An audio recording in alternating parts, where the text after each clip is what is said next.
गुरुग्राम लोकसभा के चुनाव में जनता के सामने दंगल में कुश्ती पर उतरे हैं दो पहलवान, कांग्रेस प्रत्याशी राज बब्बर व भाजपा प्रत्याशी राव इंद्रजीत सिंह। जनता चाहती है चुनाव में बदलाव, अब की बार 400 पार कांग्रेस सरकार। HR81 न्यूज चैनल पर खबर देखने के लिए लाइक, सब्सक्राइब, शेयर करें। मेरा नाम अजीत सिंह है, गांव मणिपुर है। चुनावी मुद्दे में आज के दिन जो हमारा MP साहब हैं वो एक लापता MP हो गए हैं। 25 साल से वो MP हैं, आज तक ना हमारे गांव में कभी आए हैं, ना कभी उन्होंने कोई ग्रांट दी है।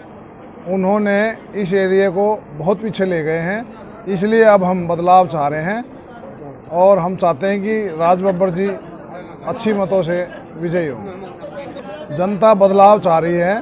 किस तरीके का बदलाव चाह रही कि ये जो 25 साल से एक कब्जा किए बैठे हैं सीट पे और इलाके का कोई काम नहीं करा रहे, उसके लिए बदलाव चाह के इलाके की प्रोग्रेस के लिए बदलाव चाह रही है। जो जुमलाबाज सरकार थी उसको हटा के, और हरियाणा में इस जुमलाबाज सरकार ने 10 साल में कोई काम नहीं किया। ना तो स्वास्थ्य देख लो, एजुकेशन पे देख लो, या गरीबी पे देख लो, बेरोजगारी पे देख लो, महंगाई पे देख लो, इन्होंने कुछ नहीं किया। इन्होंने धर्म के नाम पे और जात के नाम पे वोट मांगने के सिवाय और कोई काम नहीं करे। इलाके को किसानों की गैर अत्याचार हुआ, हमारी बहन बेटियों की गैर अत्याचार किया, कुछ नहीं है। सिर्फ एक जाति और धर्म के नाम पे वोट मांग रहे हैं, विकास के नाम पे नहीं। इसलिए यहाँ की पब्लिक एक बदलाव के उस पर है। हमारे हिसाब से तो पूरे इंडिया में BJP 150 पार नहीं कर रही है, क्योंकि हर आदमी बदलाव चाहता है। मणिपुर देख लो, वहाँ इतना 2 साल से आग लगी हुई है, आज तक प्रधानमंत्री जी वहाँ नहीं गए। कर्नाटक में देख लो, एक बलात्कारी के लिए सीट वोट मांग रहे हैं। कहीं भी चले जाओ आप, किसी भी स्टेट को ले लो, किसानों की गैर अत्याचार में ले लो, बेरोजगार हैं। आज पब्लिक कोई भी अगर हरियाणा में भी अगर भर्ती होती है तो उनके पेपर लीक हुए हैं।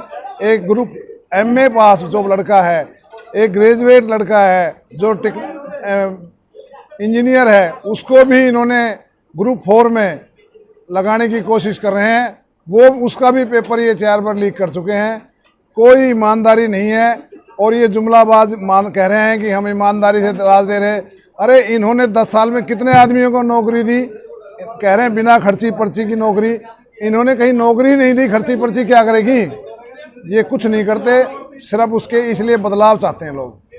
बिल्कुल पूरे लोगों ने मन बना लिया है, इस सरकार को उखाड़ के फेंकना है।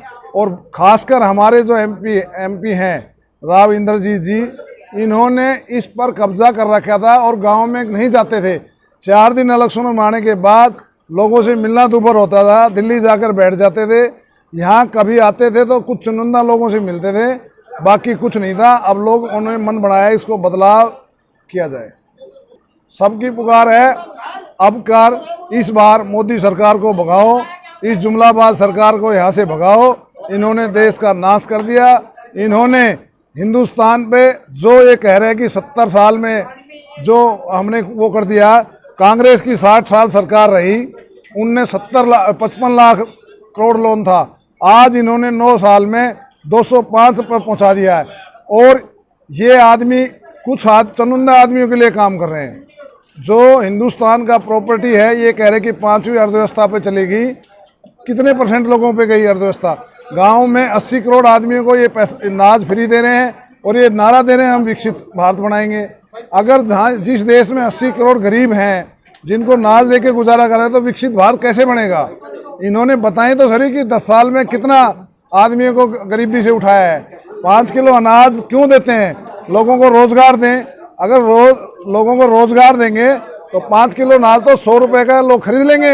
अगर उनको रोजगार देंगे तो इन्होंने रोजगार देना नहीं, पब्लिक को भड़काना है, बहकाना है और कुछ नहीं करना।